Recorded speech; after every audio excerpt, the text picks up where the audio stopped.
ঠাকুর একবার বলেছিলেন যে পার্বতী মহাদেবকে জিজ্ঞেস করলেন ঈশ্বর লাভের খেই কোথায়।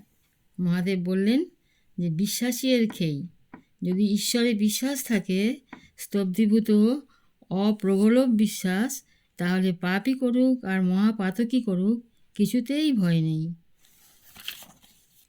যে সংসারে থেকে ঈশ্বরকে ডাকে, ঠাকুর দুর্গাচরণকে বলেছিলেন যে সেই ছিল বীর ভক্ত। যে সংসার ত্যাগ করে ঈশ্বরকে ডাকবে তার মধ্যে বাহাদুরির কিছু নেই, বললেন ঠাকুর। যে সংসারে থেকে ঈশ্বরকে ডাকে সেই বিস্মন পাথর ঠেলে গহ্বরে কি আছে দেখে, সেই বাহাদুর, সেই বীরপুরুষ।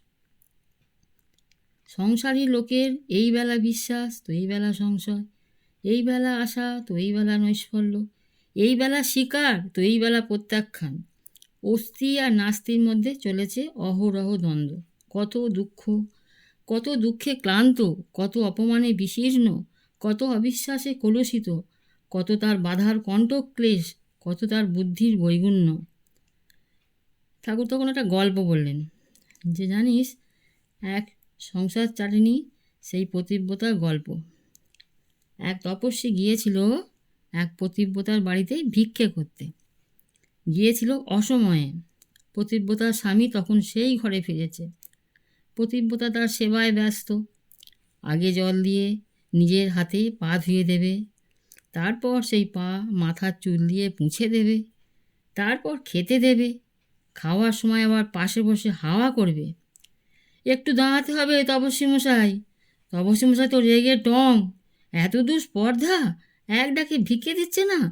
আমি একবার যদি রোজ দৃষ্টিতে তাকাই, কাক পক ভস্ম হয়ে যায়।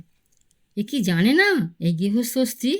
চেঁচিয়ে হাঁক দিল তপস্বী, দেরি করো না বলছি, শিগগির ভিক্ষে দাও, নইলে এমন চোখে তাকাবো ভস্ম হয়ে যাবে।